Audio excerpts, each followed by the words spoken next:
Rasulillah Muhammad ibn Abdullah wa ala alihi wa sahbihi wa mawalah la hawla wa la quwata illa billah amma ba'du faqad qala Allah ta'ala fi kitabil karim a'udzu billahi minasy syaithanir rajim bismillahirrahmanirrahim warattilil qur'ana tartila wa qala Rasulullah sallallahu alaihi wasallam khairukum man ta'allama al-Qur'an wa 'allamah. Saudara hadirin, para pecinta Al-Qur'an yang dimuliakan Allah Subhanahu wa taala. Alhamdulillah pada kesempatan ini kita dapat bertemu wajah dalam rangka mempelajari Al-Quran Karim dengan metode As-Surasmaniyah, di mana metode As-Surasmaniyah merupakan metode terbaru, akan tetapi merupakan hasil riset mulai dari tahun 1995. Insya Allah metode ini sangat matang, sangat canggih, mutakhir dan mudah bagi pemirsa yang ingin mempelajari Al-Quran dengan metode As-Surasmaniyah, di mana di dalam metode As-Surasmaniyah dibagi menjadi 4 penggalan, yaitu penggalan pertama menyangkut huruf hijaiyah dan rumus tanda baca.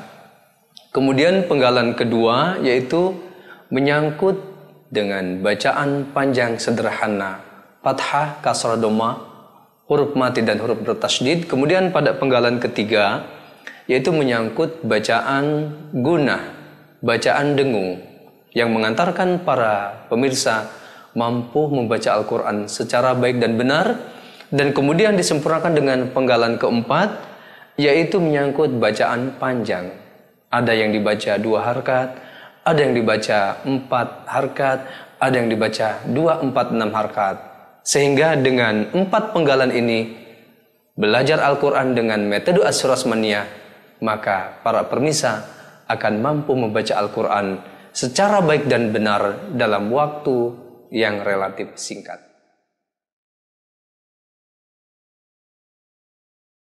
Penggalan pertama yaitu mulai dari huruf hijaiyah.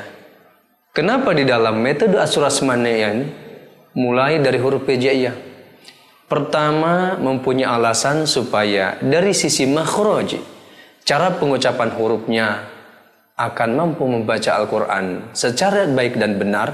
Kenapa? Karena huruf hijaiyah adalah merupakan huruf dasar di dalam tata cara membaca Al-Quran.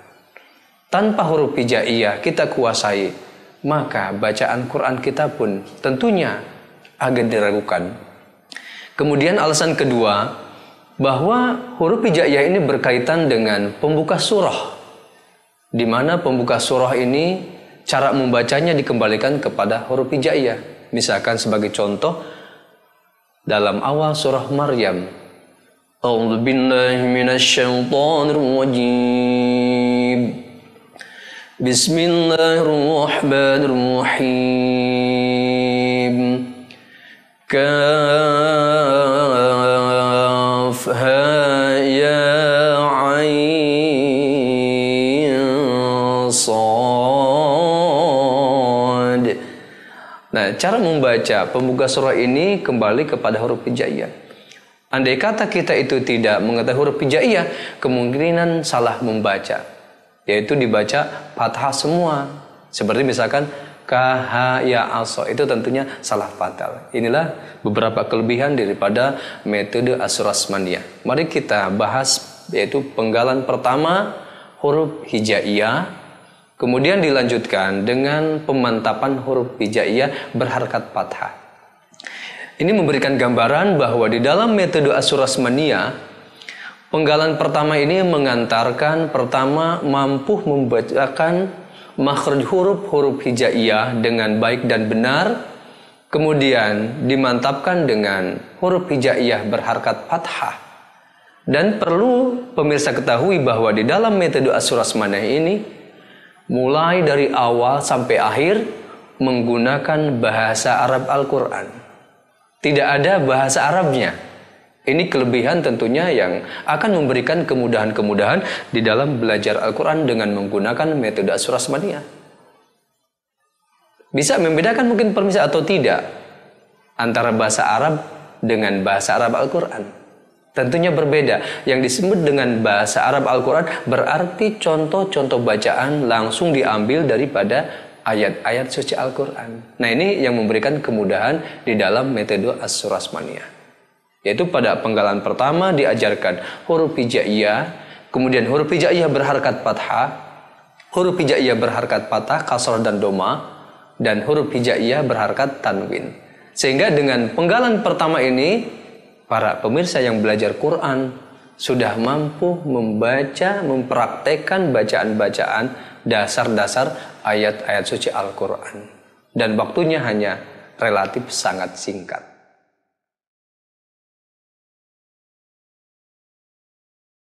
Di dalam metode Asyurasmaniyah, penggalan 2 ini kita akan mempelajari bacaan panjang sederhana.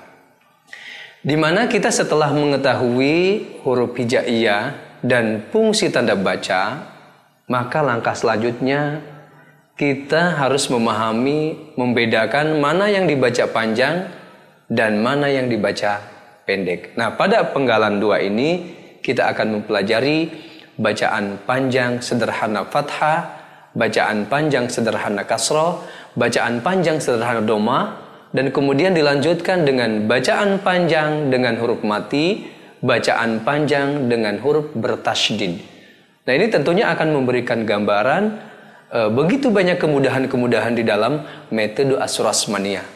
Kemudian untuk mengantarkan bacaan panjang sederhana itu, di dalam metode Asyurasmaniyah diberikan kemudahan pertama, yaitu huruf penggal pertama itu ditulis dengan bacaan pendek, kemudian kedua ditulis dengan bacaan panjang terpisah, dan ketiga ditulis bacaan panjang gabung. Nah, ini memberikan kemudahan-kemudahan bagi pemirsa untuk belajar Al-Quran. Pertama, bisa membedakan mana yang dibaca panjang, mana yang dibaca pendek. Kedua, sekaligus mengetahui tentang perubahan-perubahan cara penulisan huruf. Misalkan sebagai contoh, azabun, azabun, azabun. Yang pertama itu dibaca pendek, azabun. Yang kedua panjang pisah, azabun. Yang ketiga digabungkan, azabun. Di sini mampu membedakan mana yang dibaca panjang dan mana yang dibaca pendek. Kemudian juga dilengkapi pada akhir penggalan 2 ini, yaitu huruf mati dan huruf bertasydid. Nah, ini tentunya memberikan pengaruh yang besar. Kenapa banyak terjadi ketika seseorang membaca Quran kadang terbalik? Mana yang harus dibaca mantul atau dengan istilah qoqolah, mana yang tidak bisa membedakan. Tetapi dengan penggalan 2 ini melalui metode Asyurasmaniyah, insya Allah para pemirsa akan mampu secara jelas, secara baik membedakan mana yang dibaca panjang, mana yang dibaca mantul dan tidak. Contohnya misalkan wa Ibrahim, wa Ibrahim, waj'alna, waj'alna. Kemudian yang bertasydid, anin naba'il azim. Nah, anin tasydid. Huruf nun bertasydid berarti dibaca dengung. Anin naba'il azim. Nah, kemudahan-kemudahan di dalam metode Asyurasmaniyah penggalan kedua. Nah, kalau kita lihat penggalan kedua di dalam metode Asyurasmaniyah ini sudah memberikan gambaran betapa mudahnya di dalam membaca Al-Quran, di mana langkah demi langkah di dalam metode Asyurasmaniyah ini memberikan kemudahan-kemudahan. Sehingga di dalam metode Asyurasmaniyah ini penggalan kedua pun sebenarnya sudah bisa membaca Al-Quran. Tetapi untuk kesempurnaan bacaan Quran ini tentunya nanti kita akan lanjutkan dengan penggalan ketiga.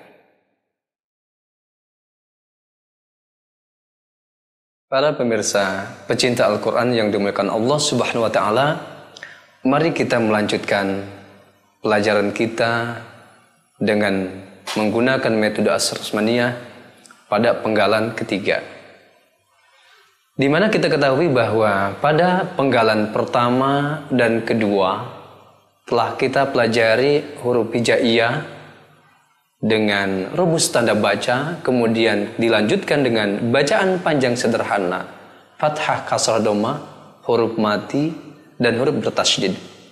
Maka pada penggalan ketiga ini akan kita pelajari kunci-kunci bacaan yang dibaca dengung untuk kesempurnaan bacaan Al-Quran kita. Di mana di dalam metode Asrasmaniyah kita ketahui bahwa sejak awal materi yang disampaikan adalah memakai bahasa Arab Al-Quran langsung. Bahasa Arab Al-Quran langsung, tidak ada bahasa Arabnya. Ini merupakan kemudahan-kemudahan di dalam metode Asrasmaniyah. Kemudian kita ketahui bahwa secara otomatis pada penggalan 3 ini adalah merupakan ayat-ayat Al-Quran langsung. Di mana cara penyusunannya di dalam metode Asrasmaniyah, penggalan ketiga ini diberikan kepada para pemirsa untuk belajar Quran kemudahan-kemudahan. Yang pertama yaitu huruf mim nun bertasydid. Kedua, mim mati bertemu dengan huruf mim. Ketiga, huruf mim mati yang bertemu dengan huruf ba. Keempat, nun mati atau tanwin bertemu dengan huruf ba. Kelima adalah nun mati atau tanwin bertemu dengan huruf mim, nun, waw, ya. Dan terakhir yaitu huruf nun mati atau tanwin bertemu dengan huruf 15. Ini tentunya merupakan kemudahan-kemudahan di dalam metode Asrasmaniyah. Sebagai contoh misalkan yang pertama itu pada penggalan ketiga adalah huruf mim nun bertasydid. Contoh imma Allahumma adna inna lahunna.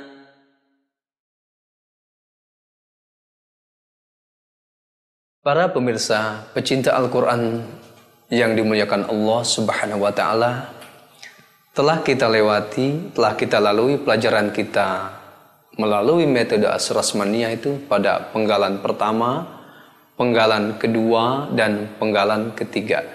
Nah, untuk menyempurnakan bacaan Quran kita, agar kita mampu membaca Al-Quran secara baik dan benar, maka di dalam metode Asrasmaniyah disempurnakan dengan penggalan keempat.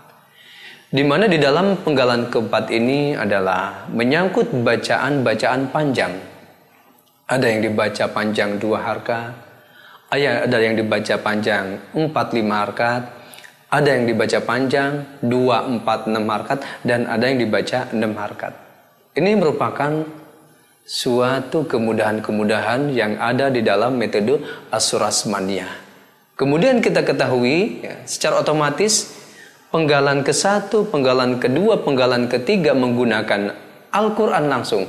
Otomatis penggalan 4 merupakan gabungan-gabungan ayat Al-Quran yang memberikan kemudahan-kemudahan di dalam belajar Al-Quran. Sebagai contoh misalkan huruf pembuka surah, yaitu huruf yang terakhir, bacaan terakhir. Saya contohkan dulu. A'udzubillahi minasyaitonirrajim. Bismillahirrahmanirrahim. Alif lam